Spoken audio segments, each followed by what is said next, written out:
Welcome to the Golden State Media Concepts Sex Podcast, a show that examines all aspects of sexuality, from physical to emotional to spiritual. Join our hosts as they discuss age-old questions, common misconceptions, and the latest topics surrounding sex.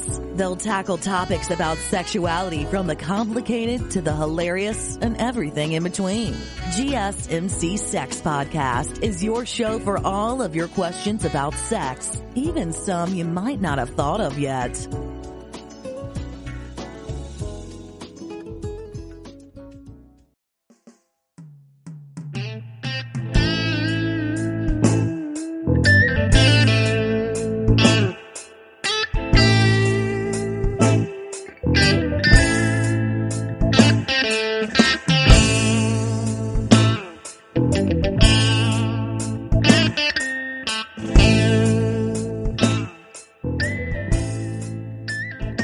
Hello and welcome to Golden State Media Concepts Sex Podcast. I'm your host, John Johnson, talking about fatal attraction sex.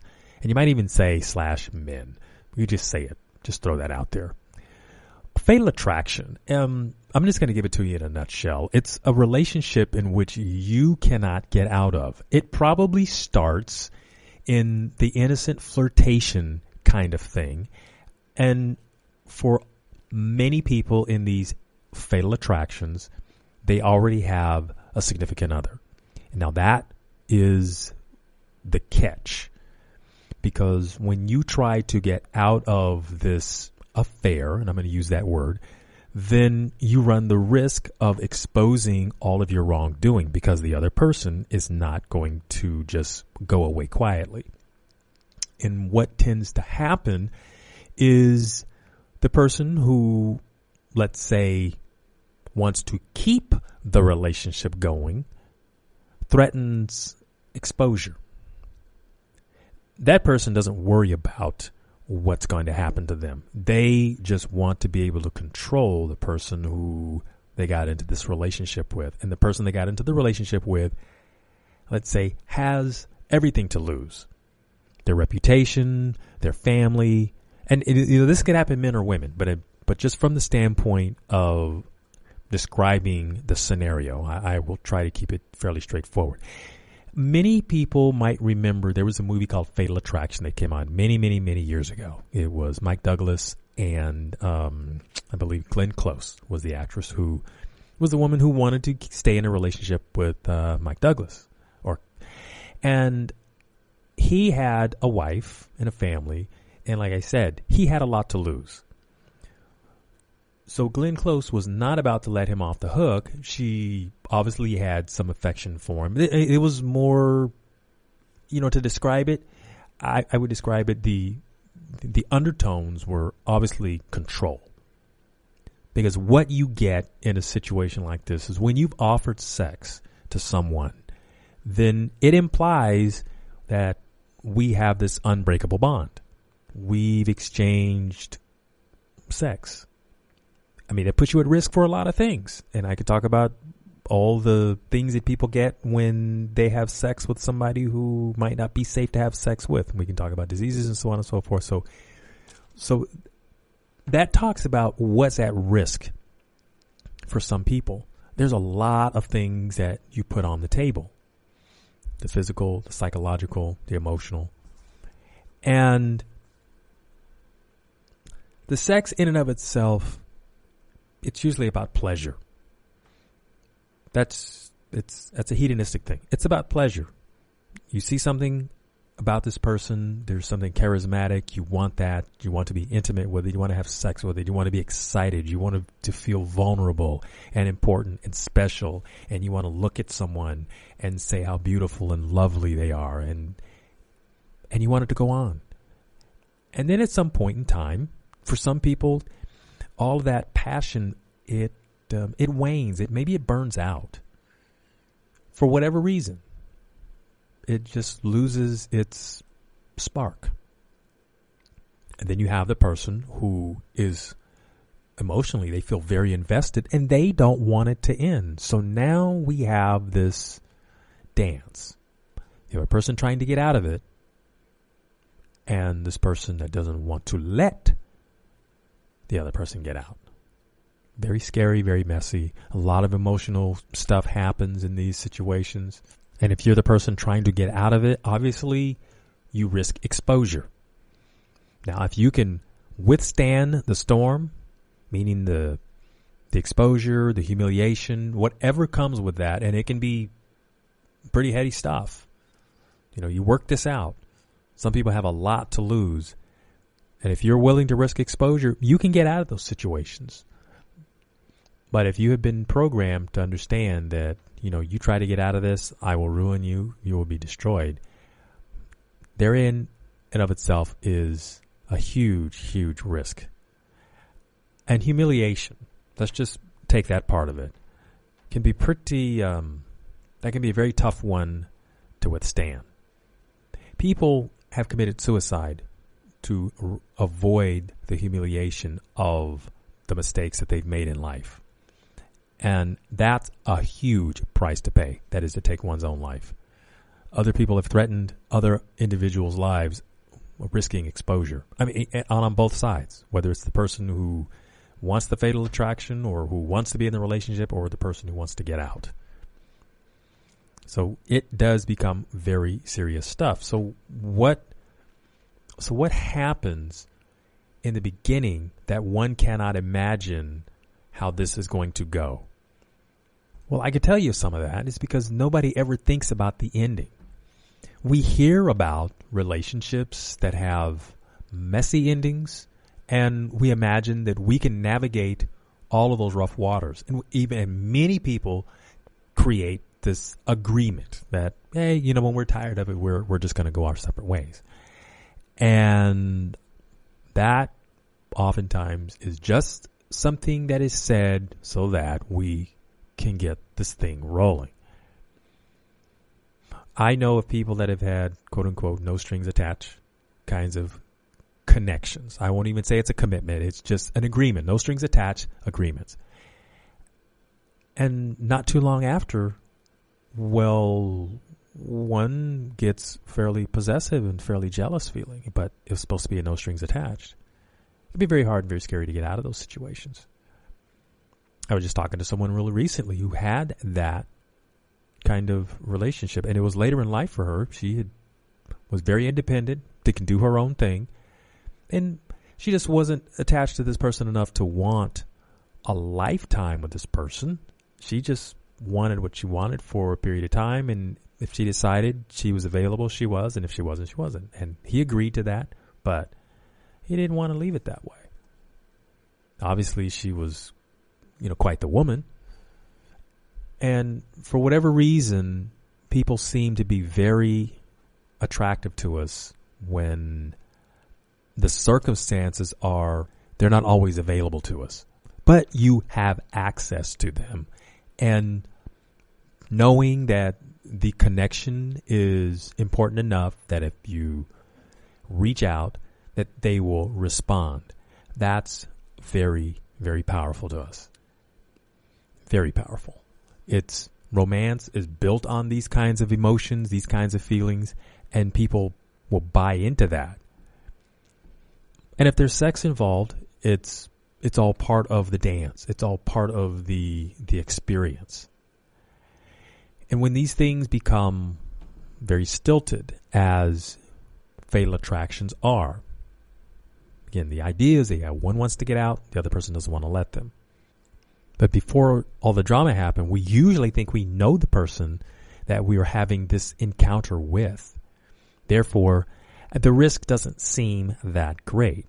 It's just something that's going to happen, and it will, say, fade away as if it didn't happen before. And our secrets, we can keep our secrets.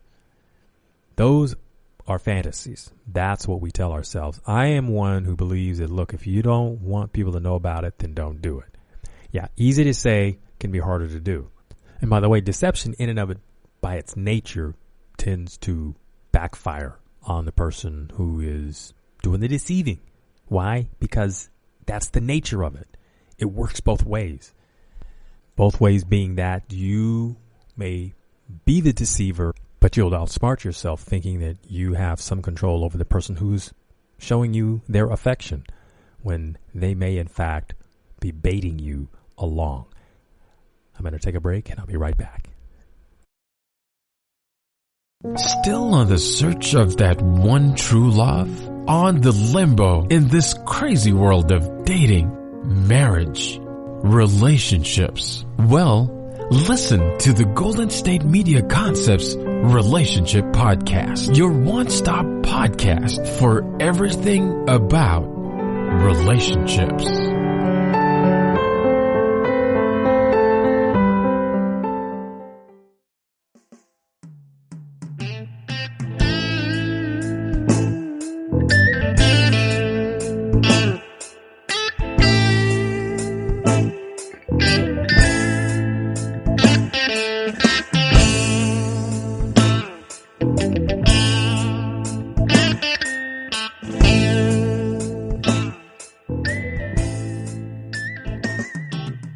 Hey there, welcome back to Golden State Media Concepts Sex Podcast. I'm John Johnson talking about fatal attraction and sex. These relationships, these fatal attraction type relationships, before you put the word fatal in it, but let's say the attraction is fun. You fantasize about things happening. You imagine all the scenarios in which you can have this passion, this heat going on until you don't want it. And it's only when the sex becomes involved that then the risk is greater because of the significance we put on a sexual union. I mean, some people are really playful and very flippant about it, but other people take that when you've gone to that step, then it's very intentional. Very intentional. So let me explain something from what I think would be a man's point of view, that men are afraid that when these kinds of things happen, of course, if you're in a relationship with someone and this affair happens, you now don't have any cover. You are exposed. And if this person doesn't want to let you go, then what tends to happen is you stay in it because you're trying to figure out a way out of it. And these things become very expensive, not just financially, but definitely emotionally.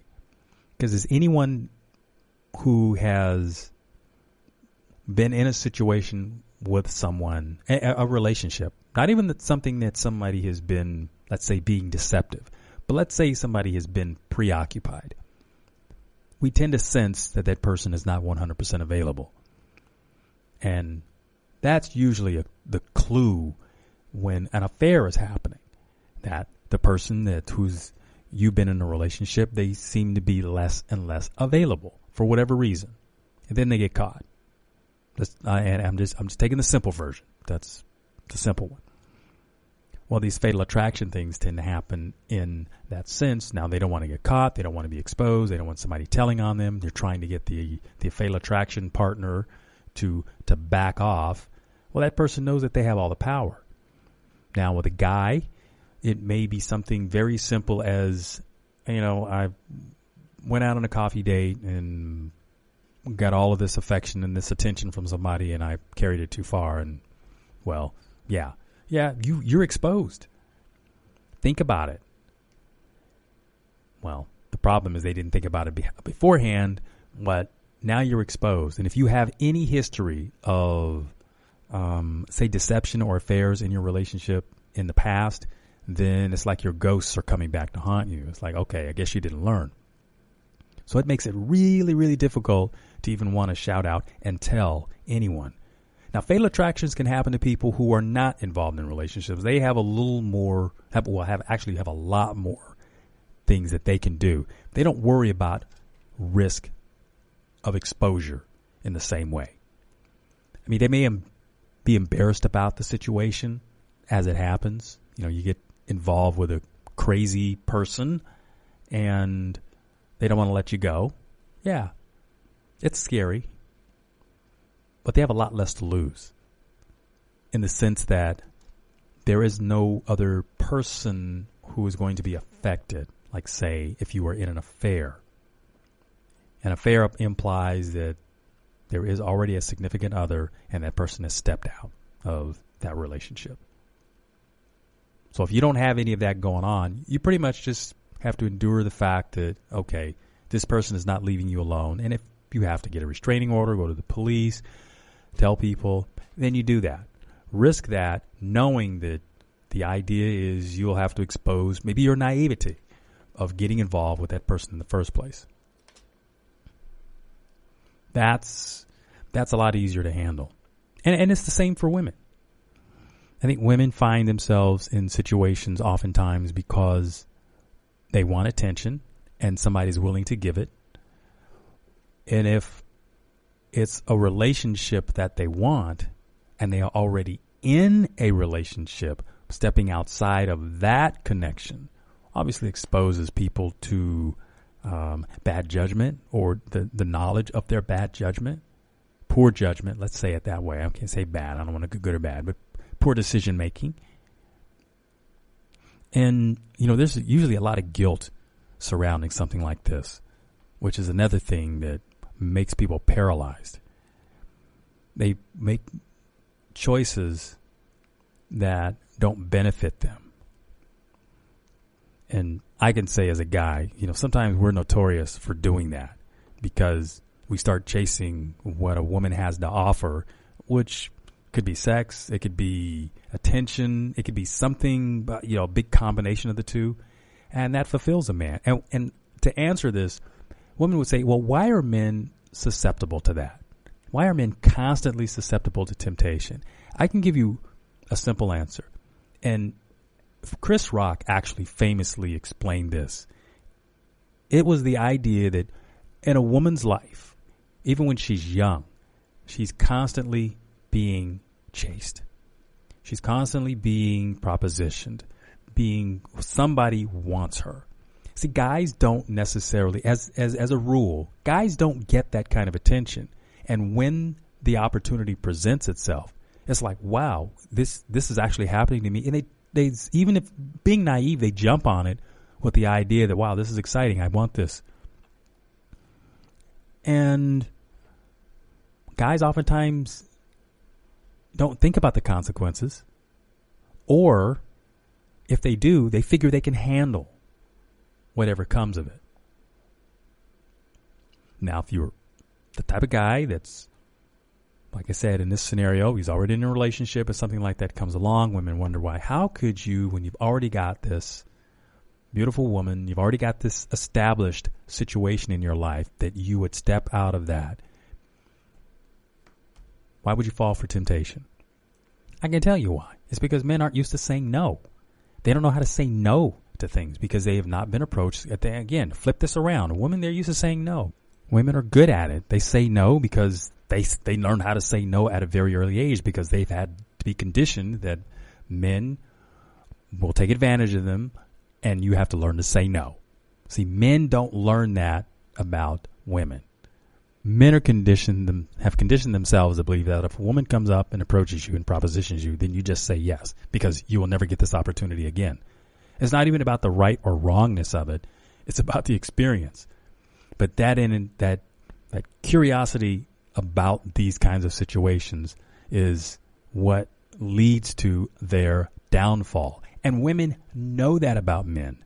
Men are very simple. Unfortunately, they don't even understand themselves when it comes to this situation. And like I said, if men could be a fly on the wall and watch their behavior, there would be so many things that would change about how they behave, how they respond to the stuff, because then they would see how it looks. But that is very hard for some guys to do because the guys like attention. Now, I've been talking about this from the aspect of somebody having an affair. And because you have an affair, you really don't have any leg to stand on when it comes to say, I'm a victim. It's really, really hard to even plead your case on that. It's like you played, you got caught, and whatever humiliation comes about is what you deserve. That's just how we're going to look at that. But there are many, many, many cases where it is not a person stepping out of their relationship. They are totally single, but somebody becomes attracted to them, and it's very, very scary to get out. Some of these things are like the domestic violence stuff that we talk about. people get involved, and then the other person, they won't leave them alone. They can't get out of their life. And we'll talk about the scariness of that right when I return. Tired of searching the vast jungle of podcasts? Now listen close and hear this out. There's a podcast network that covers just about everything that you've been searching. Hey! The Golden State Media Concepts Podcast Network is here. Nothing less than a podcast bliss with endless hours of podcast coverage. From news, sports, music, fashion, cooking, entertainment, fantasy, football, and so much more. So stop lurking around and go straight out to the Golden State Media Concepts Podcast Network. Guaranteed to fill that podcast itch.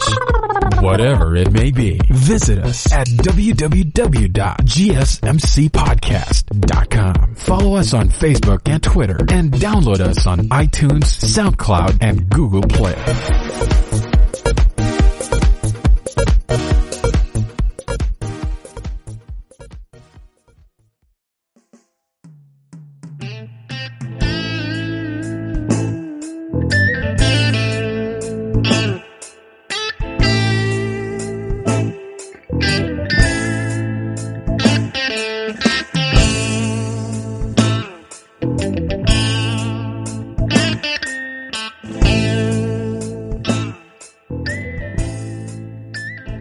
Hello and welcome back to Golden State Media Concepts Sex Podcast. I'm John Johnson talking about fatal attractions and sex. The earlier part of my podcast, I've been talking about these fatal attractions when there's an affair involved. And by virtue of the fact that you have stepped out on your partner, you don't really get a lot to say in terms of, wow, I'm a victim, because you've created the situation. Now, aside from that, there are these cases in which you get involved with someone and you don't have the affair component going on. You're just a single person.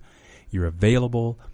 You are attracted to somebody, or somebody's attracted to you. You start this relationship going, or this union, or whatever you want to call it.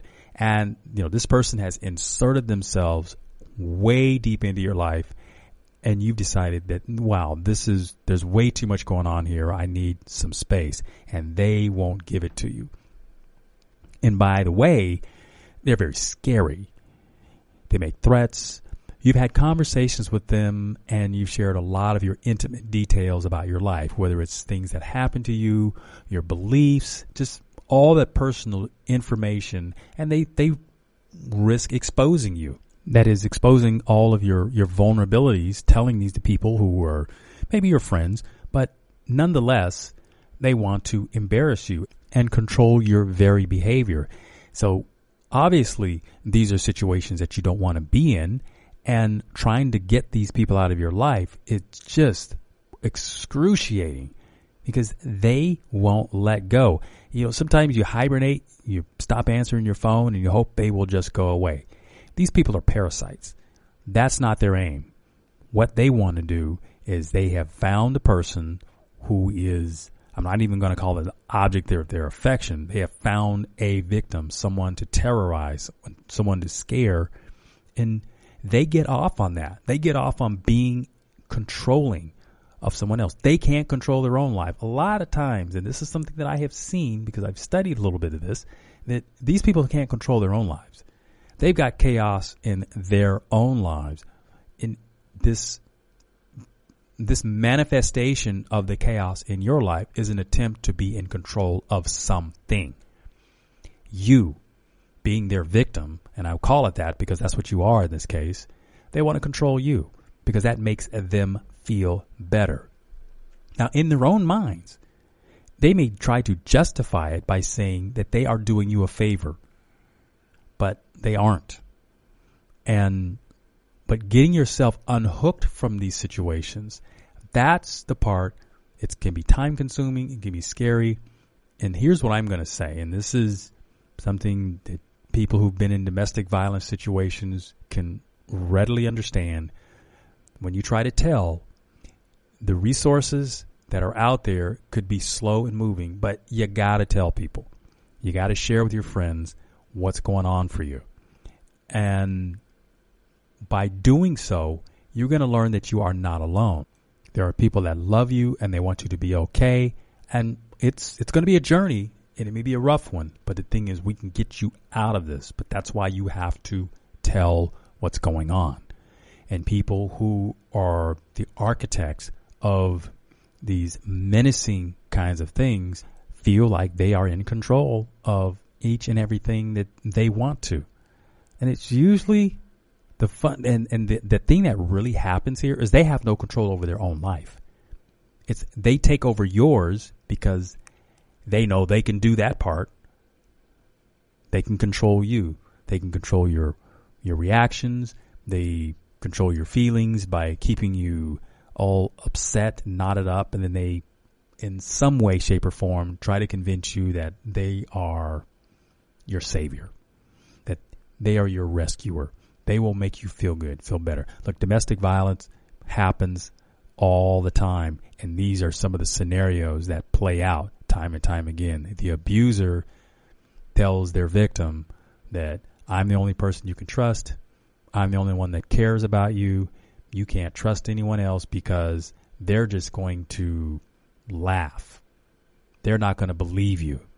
And that's very scary coming from somebody who knows all your vulnerabilities because they are just playing on them. So there again, you have to get outside of that. You've got to share with someone else outside of that relationship you trust. Tell them what's going on and help you get some perspective. If anything, to help get some perspective on this, because when a rational person hears this kind of stuff, they're going to know right away, look, we got to do something. We got to help protect you. Now, beyond this, what we can see is this is one of the ways in which sex can be used as a weapon. And by that, I mean you become intimate with someone. They take your vulnerability, they flip it on you, and make you sorry you ever were intimate, that you were close, that you cared enough to want that. And for that reason, when somebody would manipulate that, you have to know that that is not okay. That is not normal. That is not the way it is supposed to be. We had to get you out of it. So it takes courage. It definitely takes courage. You may have to be strategic and a little bit deceptive yourself, but we're talking about getting you out of the situation. You have to tell friends. You have to tell somebody, to law enforcement, and flip it on the person who's trying to imprison you. Don't let the idea that because somebody has had sex with you that they can control you and control your mind in that way, that they disrupt your well-being. You don't deserve that. It takes a lot of courage to step out and protect yourself from predators like this. And that's exactly what it is. A fatal attraction type relationship, that's a predator. You don't have to feel guilty. And if you're the person who's had an affair, even still, you have rights. And you have a right to not be in that situation. Hopefully it teaches you that there are people out there that are just as deceptive as you are, and that you won't do that again. I know you risk a lot of humiliation when people find out what you've actually done, but you can live it down. A year from now, is anybody going to be talking about it? Probably not. And that's kind of the way it is with this stuff. So if you think about it ahead of time, you probably wouldn't be in the situation. But in the interest of trying to find a resolution to it, there are a lot of crazy people out there. And you have to recognize that when they come into your personal space, don't fall victim to their foolishness. And, they can be very nice, but you have a responsibility to honor your commitments. And one of the wisest things you can learn to do is learn to say no. I'm John Johnson, talking about fatal attractions and sex. You've been listening to the Golden State Media Concepts Sex Podcast, part of the GSMC Podcast Network. You can find this show and others like it at www.gsmcpodcast.com. Download our podcasts on iTunes, Stitcher, SoundCloud, Google Play, or anywhere you find podcasts. Just type in GSMC to find all of our shows from the GSMC Podcast Network. Network. From sex and relationships to health and wellness, life and happiness, and even weird news. You can also follow us on Twitter and Facebook. Thank you, and we hope you have enjoyed today's episode of the Golden State Media Concepts Sex Podcast.